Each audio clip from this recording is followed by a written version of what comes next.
for more on the situation in Israel. Our foreign affairs analyst, Marco Vicenzino, joins us now. Marco, to me, almost daily stabbings in the last week. This seems like the biggest escalation in violence there for some time. The last recent escalation of violence at its highest point was in 2014, which was the Gaza war between Israel and Hamas, which led to the deaths of practically almost 2,100 Palestinians and about 73 Israelis. When that war ended, but the thing is that conflict was limited to Gaza.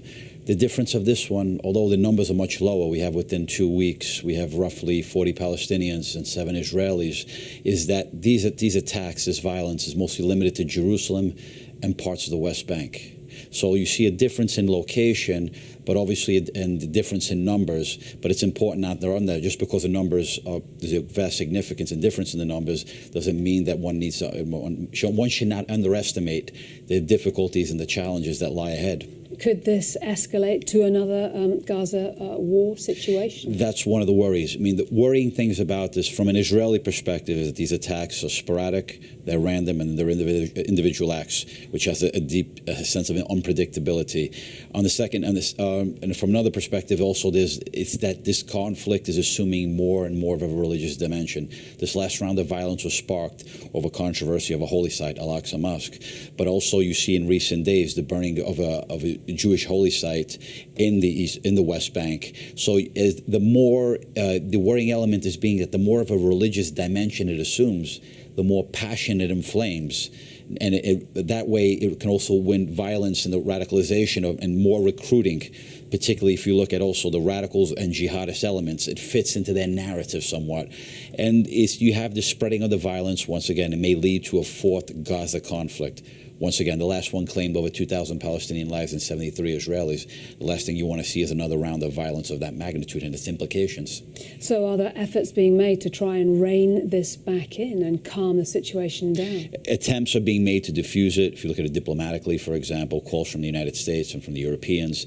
This upcoming Wednesday, there's going to be a meeting between Secretary of State John Kerry together with Benjamin Netanyahu, the Israeli Prime Minister. It's going to be held in Berlin. But there's only so much they can control because of the nature of this violence being sporadic, unpredictable, individual acts. They're not particularly controllable by any political leadership.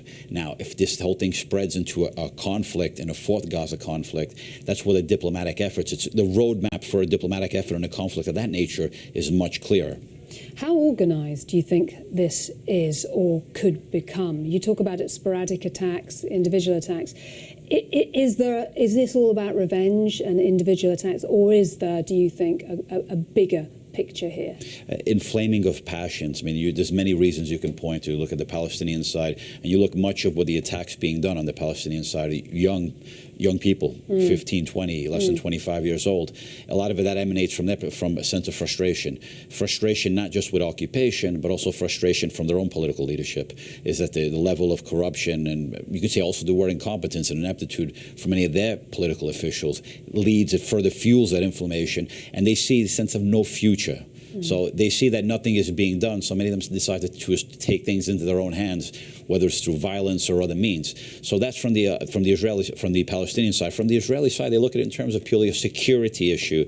The fact is that they say we cannot deal with this with the opposing side because we cannot trust.